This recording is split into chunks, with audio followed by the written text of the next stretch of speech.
wabarakatuh. Perkenalkan, saya Agung Epriansa, kelas 1A D3 Keperawatan, Poltekkes Kemenkes Bengkulu. Di sini saya akan menjelaskan sistem reproduksi manusia.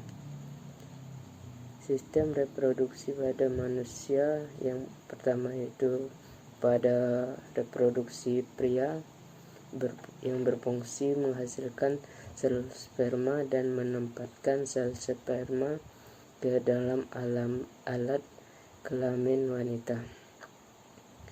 Alat reproduksi pria terdiri dari kelenjar testis, saluran kelamin, dan kelenjar kelamin.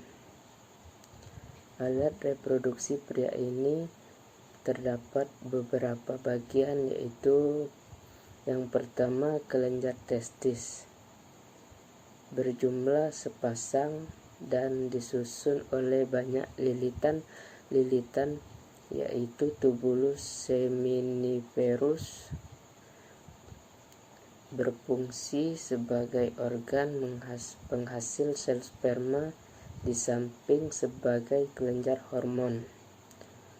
2. Saluran kelamin, saluran yang berfungsi mengangkut sel sperma dari testis keluar dari tubuh berturut-turut dimulai epididymis, vas deferens, ductus ejaculatoris, dan berakhir di uretra.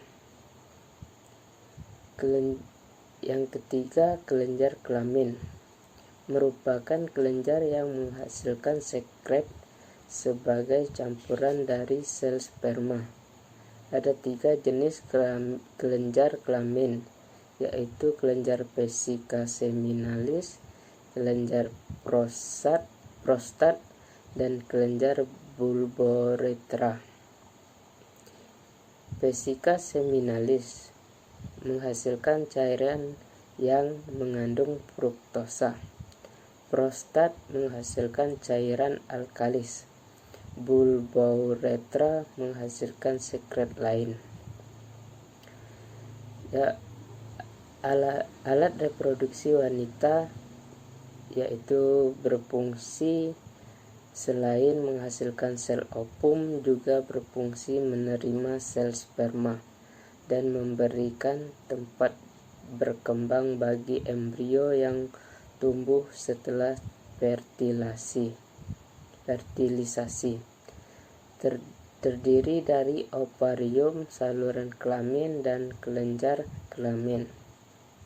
Alat reproduksi wanita terdapat beberapa bagian, yaitu yang pertama ovarium, berjumlah sepasang dan berbentuk oval seukuran kacang, mengandung ribuan folikel, 5.000 sampai 200.000 buah, yang tiap folikel mengandung 1 ovum.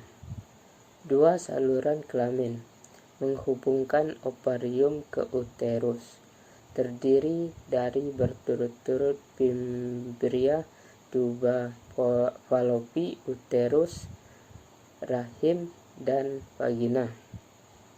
Yang ketiga, kelenjar kelamin.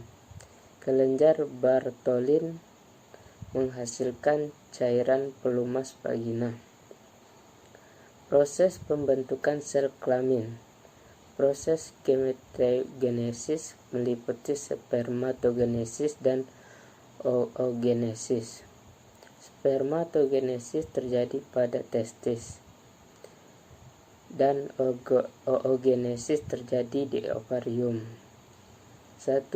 Spermatogenesis dimulai pada saat pubertas. Setiap sel spermatogonia menghasilkan 4 sel sperma fungsional. Yang kedua, oogenesis merupakan proses pembentukan sel ovum di dalam ovarium dimulai pada saat masih embrio dan diteruskan sampai pubertas. Setiap sel oogonia menghasilkan 1 ovum. fungsional dan 3 badan polar. Selanjutnya, siklus menstruasi terjadi hanya pada wanita dan hewan mamalia tertentu. Siklus menstruasi terdiri dari 3 fase, yaitu 1 fase praovulasi, 2 fase ovulasi, 3 fase peluruhan.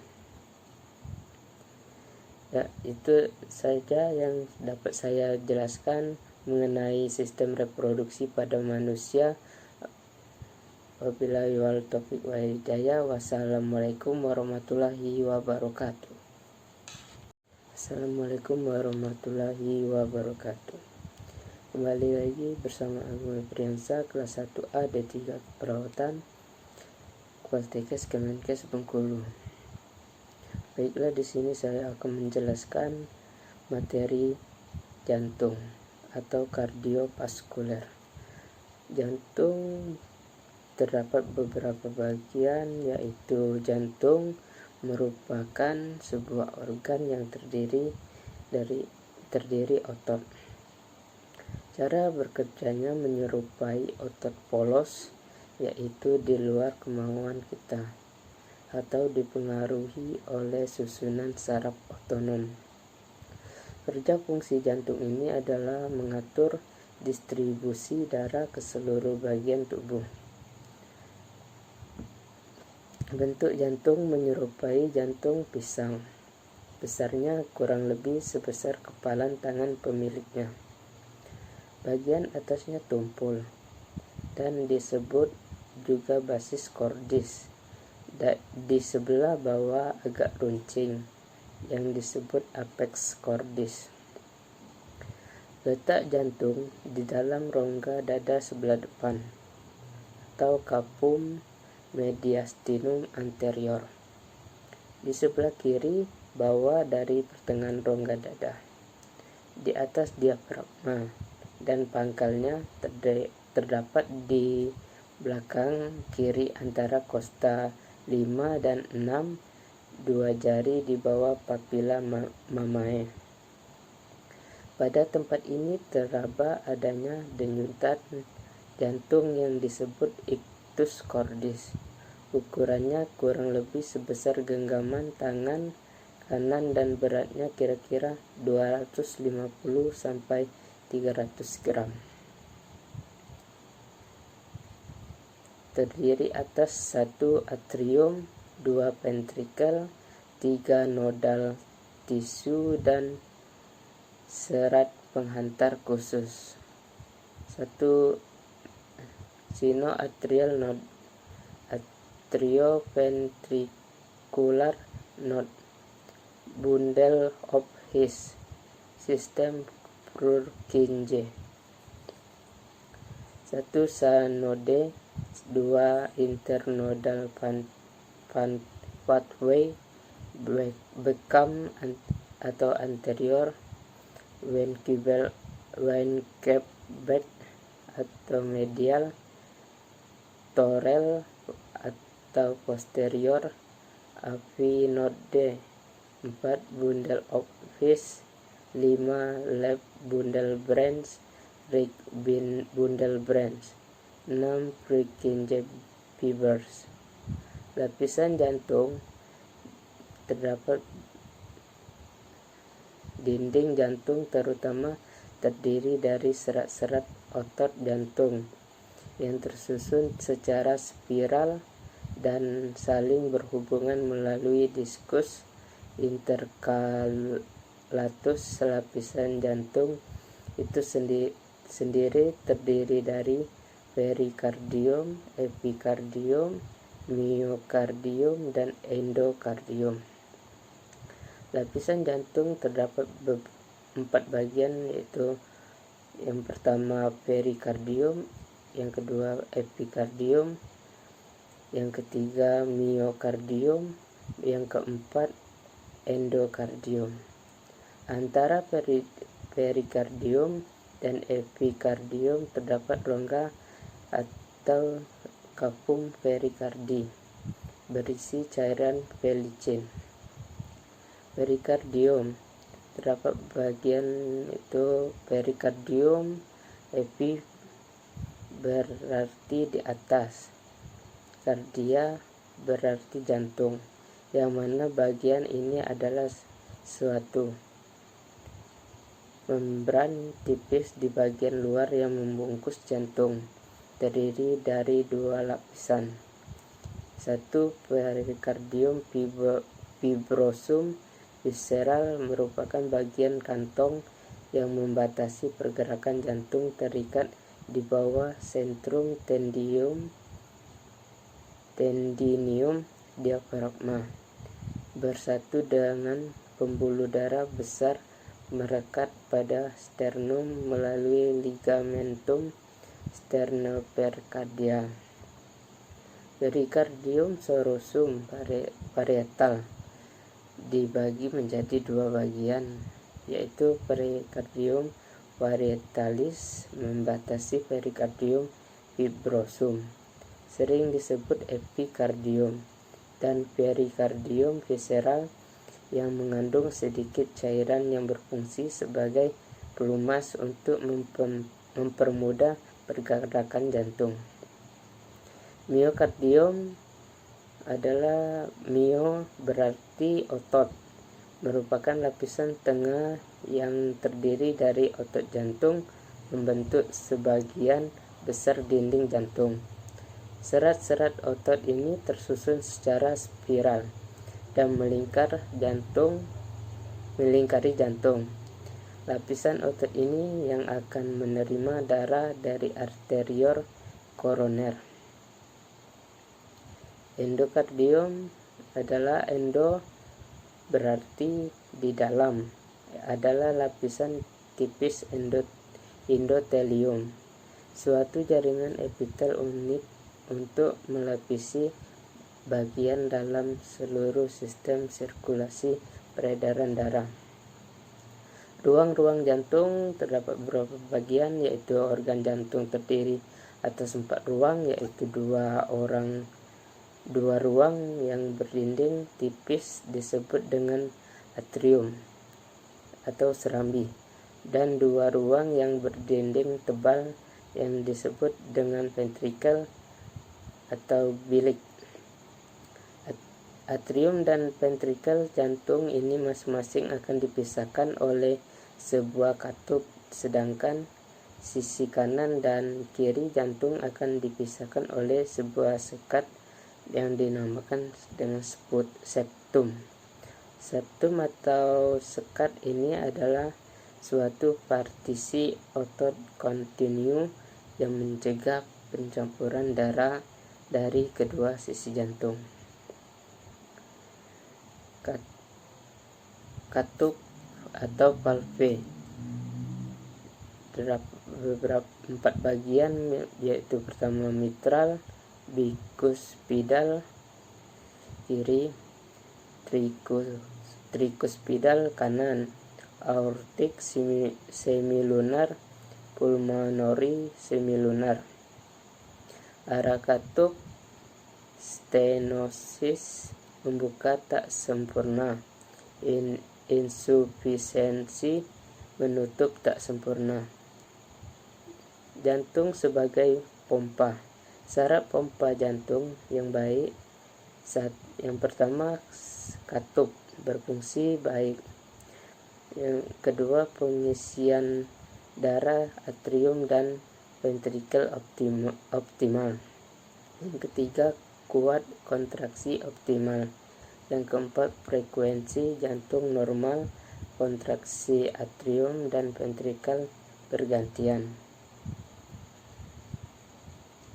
Pemisahan ini sangat penting karena separuh jantung karena menerima dan juga memompa darah yang mengandung oksigen rendah, sedangkan sisi jantung sebelah kiri adalah berfungsi untuk memompa darah yang mengandung oksigen tinggi. Jantung terdiri dari beberapa ruang jantung, yaitu atrium dan ventrikel, yang masing-masing dari ruang jantung tersebut dibagi menjadi 2, yaitu atrium kanan kiri serta ventrikel kiri dan kanan. Atrium berikut berfungsi dan dari masing-masing atrium jantung tersebut, yaitu atrium kanan berfungsi sebagai penampungan reservoir darah yang rendah oksigen dari seluruh tubuh. Atrium kanan menerima darah deoksigen dari tubuh melalui vena cava superior atau kepala dan tubuh bagian atas, dan inferior vena cava atau kaki dan dada lebih rendah. Katup trikuspid yang memisahkan atrium kanan dan dari ventrikel kanan akan terbuka untuk membiarkan darah deoksigen dikumpulkan di atrium kanan mengalir ke ventrikel kanan. Ya baik, itulah penjelasan dari saya. Wabillahi taufiq wal hidayah. Wassalamualaikum warahmatullahi wabarakatuh. Assalamualaikum warahmatullahi wabarakatuh. Kembali lagi bersama Agma Priansa, kelas 1A D3 Keperawatan Poltekkes Kemenkes Bengkulu. Di sini saya akan menjelaskan materi sistem pencernaan. Baiklah, sistem pencernaan adalah sistem organ dalam manusia yang berfungsi untuk yang pertama yaitu menerima makanan, yang kedua mencernanya menjadi zat-zat gizi dan energi, yang ketiga menyerap zat-zat gizi ke dalam aliran darah serta membuang bagian makanan yang tidak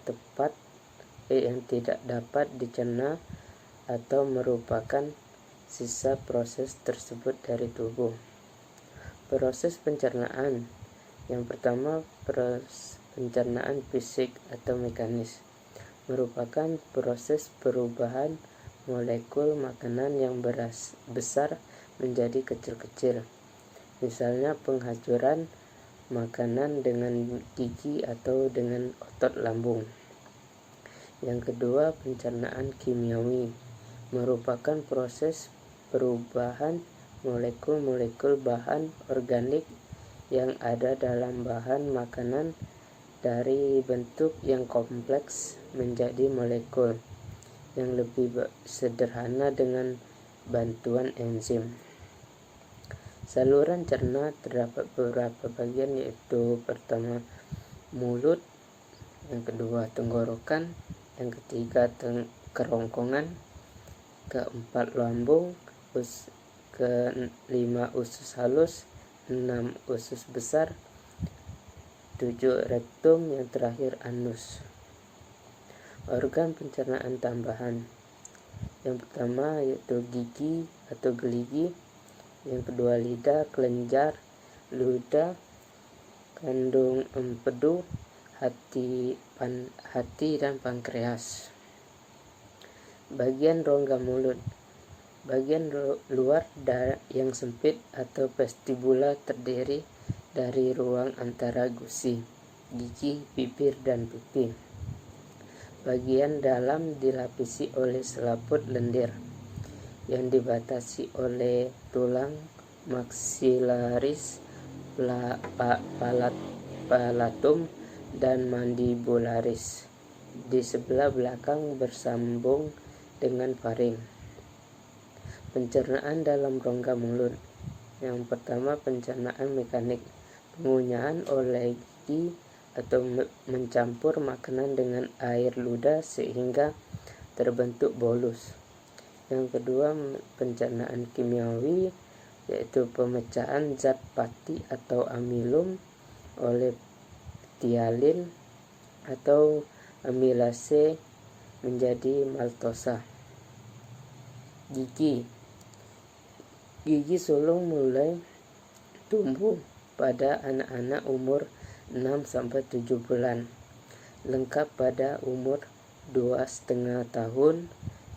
jumlahnya 20 buah. Disebut juga gigi susu. Terdiri dari 4 buah gigi taring dens caninus, 8 buah gigi seri dens incisivus, dan 8 buah gigi geraham. Gigi tetap tumbuh pada umur 6-18 tahun. Jumlahnya 32 buah. Terdiri dari 12 buah gigi seri, 4 buah gigi taring, 8 buah gigi geraham belakang, dan 8 buah gigi geraham depan. Fungsi gigi seri untuk memotong dan menggigit makanan. Gigi taring memutuskan atau merobek makanan yang keras dan liat.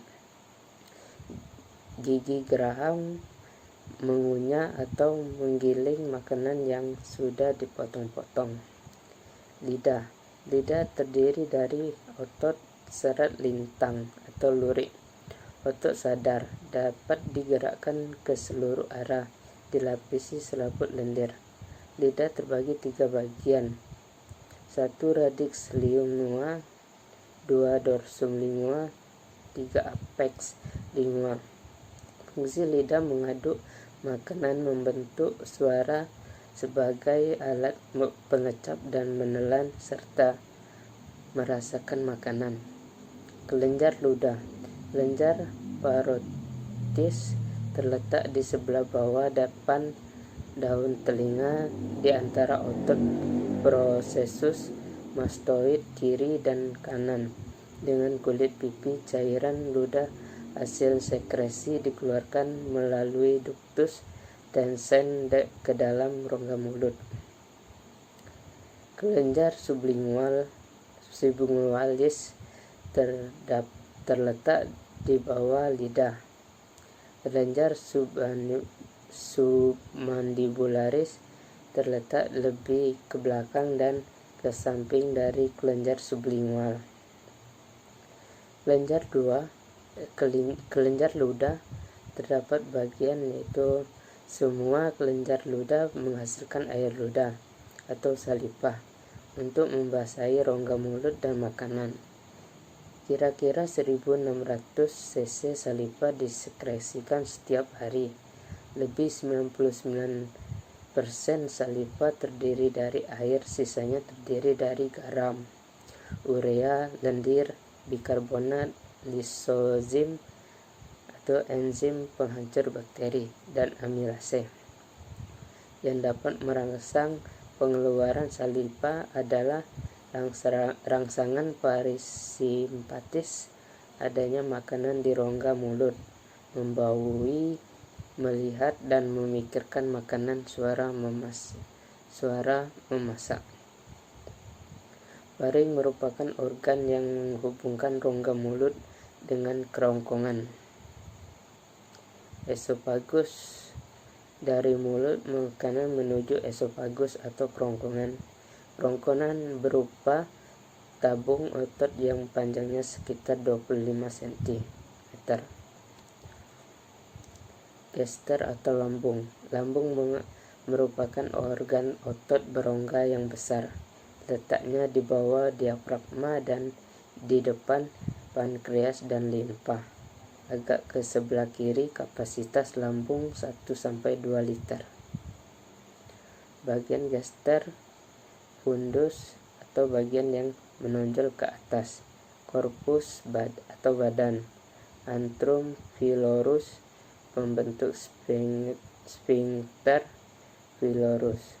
Curvatura minor, curvatura mayor, ossetum cardiac. Fungsi lambung: menampung makanan dan menghancurkan dan menghaluskan makanan oleh peristaltik lambung dan getah lambung. Sekresi enzim pencernaan. Enzim pepsin memecah protein asam amino. Enzim renin membentuk protein susu. HCl berfungsi mengasamkan makanan. Disinfektan merangsang keluarnya hormon sekretin yang merangsang pankreas mengeluarkan sekretnya, mengaktifkan pepsin menjadi pepsin, merangsang hormon kolesitokinin yang merangsang empedu mengeluarkan getahnya, enzim lipase memecahkan lemak, asam lemak gliserida, sekresi faktor intrinsik vitamin B12 berfungsi dalam membentuk eritrosit. Usus halus atau intestinum minor merupakan bagian yang berpangkal pada pylorus yang panjangnya lebih kurang 6 meter, merupakan saluran paling panjang. Fungsi usus halus menerima zat-zat makanan yang sudah dicerna untuk diserap melalui kapiler darah dan saluran limfe, menyerap protein dalam bentuk asam amino, karbohidrat diserap dalam bentuk monosakarida. Bagian usus halus yaitu pertama duodenum, usus 12 jari, yang kedua jejunum, 3 ileum. Lapisan usus halus dari dalam keluar, yang pertama lapisan mukosa, lapisan otot sirkuler, lapisan otot memanjang, lapisan serosa. Duodenum, usus 12 jari, panjangnya lebih kurang 25 cm. Di duodenum bermuara dua saluran, yaitu saluran getah pankreas dan saluran empedu, di mana getah keduanya dikeluarkan ke duodenum. Baik, selanjutnya yaitu usus besar. Usus besar atau kolon dilapisi oleh membran mukosa tanpa lipatan kecuali pada bagian rektum. Selanjutnya kolon. Jadi di dalam usus besar tidak terjadi pencernaan mekanis maupun kimia. Yang terjadi adalah penyerapan air dan pembentukan feses yang tersimpan 24 jam. Rektum merupakan sebuah ruangan yang berawal dari ujung usus besar dan berakhir di anus. Rektum dan anal. Anus merupakan lubang di ujung saluran pencernaan, di mana bahan limba keluar dari tubuh. Pembukaan dan penutupan anus diatur oleh otot sphincter. Feses dibuang dari tubuh melalui proses defekasi atau buang air besar yang merupakan fungsi utama anus. Ya baik, itulah dari penjelasan saya. Wabillahi wal taufiq wal hidayah. Wassalamualaikum warahmatullahi wabarakatuh. Assalamualaikum warahmatullahi wabarakatuh. Kembali lagi bersama Agung Epriansa, kelas 1A D3 Keperawatan, Poltekkes Kemenkes Bengkulu. Ya baik, di sini saya akan menjelaskan materi sistem perkemihan. Sistem perkemihan. Definisi sistem perkemihan. Sistem urinari adalah sistem organ yang memproduksi, menyimpan, dan mengalirkan urin pada manusia. Sistem ini terdiri dari 2 ginjal, 2 ureter, kandung kemih, 2 otot sphincter, dan uretra. Suatu sistem terjadinya proses penyaringan darah dari zat-zat yang tidak dipergunakan oleh tubuh dan menyerap zat-zat yang masih dipergunakan oleh tubuh. Zat-zat yang tidak dipergunakan lagi oleh tubuh dikeluarkan berupa urin. atau air kemih. Bagian sistem perkemihan. Yang pertama ginjal atau renal, yang kedua ureter, yang ketiga vesika urinaria, yang keempat uretra. Susunan sistem perkemihan: 2 ginjal yang menghasilkan urin, 2 ureter yang membawa urin dari ginjal ke vesika urinaria, 1 vesika urinaria tempat urin dikumpulkan, 1 uretra urin dikeluarkan dari vesika urinaria. Ginjal. Manusia memiliki sepasang ginjal terletak di belakang perut. Ginjal kanan biasanya terletak sedikit di bawah ginjal kiri untuk memberi tempat untuk hati. Di bagian atas atau superior ginjal terdapat kelenjar adrenal, juga disebut kelenjar suprarenal. Ginjal bersifat retroperitoneal yang berarti terletak di belakang peritoneum yang melapisi rongga abdomen. Kedua ginjal dibungkus oleh 2 lapisan lemak.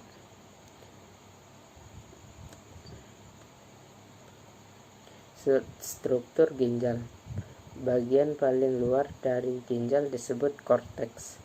Bagian lebih dalam lagi disebut medula. Bagian paling dalam disebut pelvis. Ginjal dibungkus oleh lapisan jaringan ikat longgar yang disebut kapsula. Unit fungsional dasar dari ginjal adalah nefron yang dapat berjumlah lebih dari 1 juta buah dalam 1 ginjal normal manusia dewasa. Nefron berfungsi sebagai regulator air dan zat terlarut dalam tubuh dengan cara menyaring darah, kemudian mereabsorpsi cairan dan molekul yang masih diperlukan tubuh. Lapisan ginjal. Setiap ginjal terbungkus selaput tipis berupa jaringan fibrus berwarna ungu tua. Lapisan ginjal terbagi atas, yang pertama lapisan luar, yang kedua lapisan dalam. Ureter terdiri dari 2 pipa yang masing-masing bersambung dari ginjal ke kandung kemih. Lapisan dinding ureter terdiri dari 1 lapisan luar, jaringan ikat atau fibrosa, lapisan tengah, otot polos. Lapisan dinding ureter terjadi gerakan peristaltik tiap 5 menit sekali yang mendorong urin melalui ureter. Fisiologi ureter. Menyalurkan urin dari ginjal ke ureter memasuki dinding secara serong sehingga ketika terisi urin tidak kembali. Vesika urinaria berbentuk seperti buah pir atau kendi, terdiri dari fundus dan bladder next. Terletak dalam panggul di belakang simfisis pubis. Dindingnya terdiri dari lapisan serosa, otot, mukosa, dan transisional. Memiliki 3 muara disebut trigone. Terdapat 2 sphincter interna dan eksterna. Lapisan sebelah luar tunika muscularis, tunika submukosa, lapisan mukosa.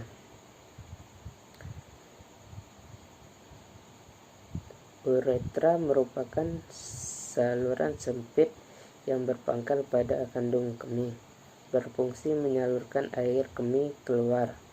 Dalam anatomi uretra adalah saluran yang menghubungkan kantung kemih ke lingkungan luar tubuh. Uretra, saluran yang berjalan dari leher ke lubang luar, dilapisi membran mukosa. Panjang laki-laki 15-20 cm, wanita 3-4 cm. Fisiologi uretra mengeluarkan urin dari keluar tubuh. Uretra pada wanita panjang uretra sekitar 2,5-4 cm dan terletak di antara klitoris dan pembukaan vagina. Pria memiliki uretra yang lebih panjang dari wanita. Artinya, wanita lebih berisiko terkena infeksi kantung kemih atau sistitis dan infeksi saluran kemih. Uretra pada pria panjang uretra sekitar 20 cm dan berakhir pada akhir penis. Uretra pada pria dibagi menjadi 4 bagian dinamakan sesuai dengan letaknya. Pars prostatica terletak sebelum kelenjar prostat. Pars prostatica terletak di prostat. Terdapat pembukaan kecil di mana terletak muara vas deferens.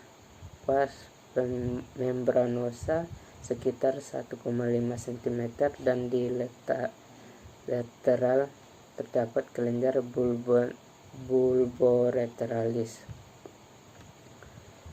Baik, itulah penjelasan dari saya. Wabillahi taufiq wal hidayah. Wassalamualaikum warahmatullahi wabarakatuh.